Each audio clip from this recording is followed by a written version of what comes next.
So I'm Jen Pavlika. I'm an applications manager with Kapa Biosystems, and today I'll be discussing Kapa's continued advancements in the field of library preparation. So before I introduce the next product in Kapa's evolution of library preparation, I want to take a step back and discuss some of the underlying conceptual principles which we use to guide product development. People who make libraries every day are typically focused on input and output. So their main question is, can I make a library from the materials at hand that is adequate for my sequencing application? However, the more important question is not, can I make a library, but how do I know I've made the best possible library? Meaning specifically one that is the most diverse and yields the highest and most uniform coverage. To answer this question and drive effective product development efforts, a good proxy for library quality is needed. From our work with library amplification, we know that final library yields are not generally good predictors of library quality, as there is often a disconnect between your input and your final library. However, when we break down the library construction workflow into functional units, we find that it is actually the core library construction process, meaning specifically the process by which adapters are ligated onto randomly fragmented DNA, which determines the number of unique molecules available for sequencing. Library amplification only generates duplicates. So it's not the final library yield, but actually the post-ligation library yield that becomes the key metric. And this, of course, assumes that your library amplification is well optimized and performed with a low bias enzyme. Now, as absolute post-ligation library yields aren't as useful when we're comparing across different sample types and input amounts, we've defined the term conversion rate. Conversion rate is the percentage of your input DNA which is successfully converted to adapter-ligated library. This normalized metric allows us to benchmark performance, as well as to work systematically towards workflow improvements across a variety of sample types and input amounts. So, if we were to plot the evolution of library construction, expressed in terms of the maximum conversion achievable for a 1 microgram input of high-quality material, the picture would look something like this. The baseline prior to the introduction of Kappa library preparation reagents was less than 1%. However, we saw a tenfold increase with the introduction of the first generation of library preparation reagents. And this was achieved with minor modifications to both the workflow as well as the reagents. We saw another fourfold increase with the introduction of the Kappa with bead library preparation reagents, and this workflow minimized losses due to cleanup steps. And then finally, with the Kappa HyperPrep kit, we can achieve conversion rates up to 60%, and we saw a significant impact, especially for low input performance. So, having addressed many of the major bottlenecks in library construction, including the accurate quantification and QC of your input material, the superior conversion of input molecules to final library molecules, efficient and low bias library amplification, and then finally the accurate quantification of your final library yields, the final process to tackle was fragmentation. Now, in line with our approach to date, we knew that the solution to this bottleneck had to be enzymatic to support our high-throughput users. It also had to be versatile and robust to support a variety of sample types, input amounts, and applications, much like our current HyperPrep kit is. And we also wanted it to build on performance advantages gained to date, specifically with respect to low bias and high efficiency library construction. And we're very excited to announce that such an enzymatic fragmentation solution is now available. Here we're showing bioanalyzer traces for a variety of 100 nanogram DNA inputs, arranged from high complexity to low complexity sample types.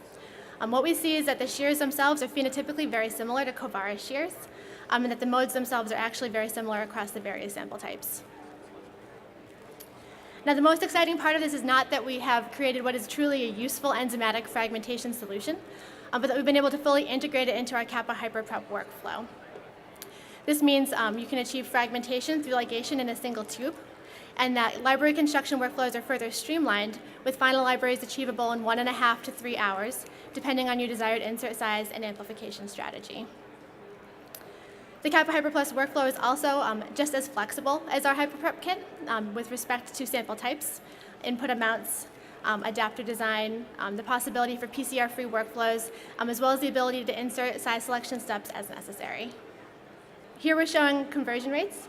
So basically, as a result of the elimination of loss due to mechanical fragmentation, as well as the subsequent transfer into the library construction workflow, along with a synergistic effect between the enzymatic fragmentation and hyperprep chemistries, and we're able to achieve even higher conversion rates than previously seen.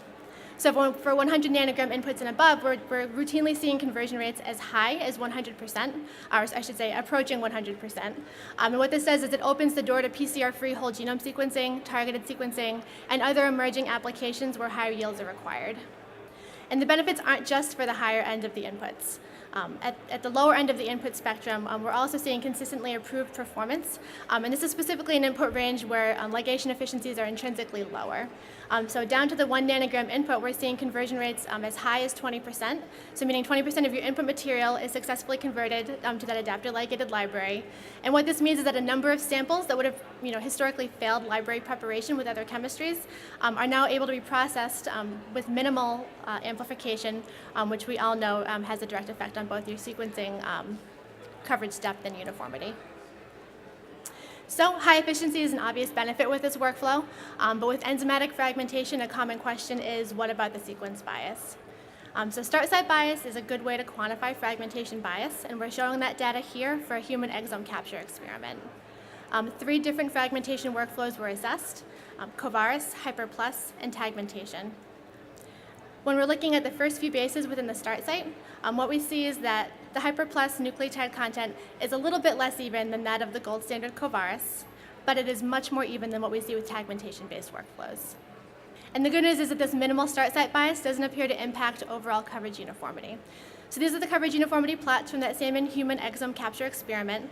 And what you typically want to see is a narrow distribution around your target coverage depth, which is 20x in this case. So the first thing we notice is that there's no significant difference between libraries generated from Covaris sheared versus enzymatically fragmented DNA. Both result in narrow distributions centered around that 20x coverage depth. When we look at tagmentation workflows, however, we see 2 distinct differences. First is the presence of what we call coverage hotspots. So this is a small fraction of sequences that are covered at a much higher than required depth, resulting in wasted information. We also see areas of low and lumpy coverage. The result is a lower overall mean coverage, meaning more sequencing is required to cover every base at the requisite depth. Other performance benefits for the Kappa Hyperplus workflow can be seen when we're looking at GC bias plots generated during microbial whole genome sequencing of varying GC content organisms. As you all know, in an ideal situation, what you would see is a normalized coverage of 1 across all of the GC content bins. In this study, 4 workflows were assessed: Hyperplus, Covaris fragmentation into Hyperprep, a tagmentation workflow, as well as a competitor workflow which also utilizes an enzymatic fragmentation methodology. Though all of these workflows are similar, with the exception of Covaris shearing, with respect to convenience and turnaround time, the resulting data quality is very different. So for E. coli, what we see is with Hyperplus and Covaris, we see relatively even coverage across the GC content bins.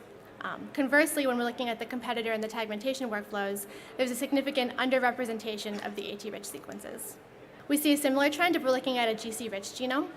So here we see relatively even performance with Covaris and Hyperplus.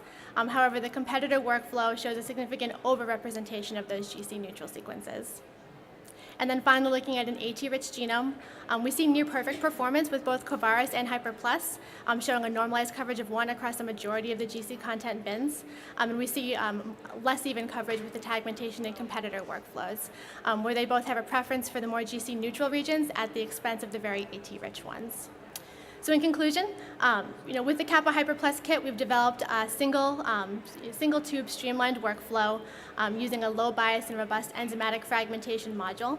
And this workflow has resulted in what is the highest library prep efficiency available. We've also utilized our Kappa Hi-Fi enzyme for library amplification, which is a high efficiency, low bias polymerase. And the result of all of this is an industry-leading solution with the speed and convenience of a tagmentation-based protocol, but with significant benefits in terms of robustness, flexibility, sequencing quality, and then cost. So acknowledgements, so obviously the Kapa Biosystems, NGS, and support and applications teams, as well as our many collaborators. And for more information about this product, as well as our other products in our NGS portfolio, please visit us at booth 32 or contact us at support@kappaBiosystems.com.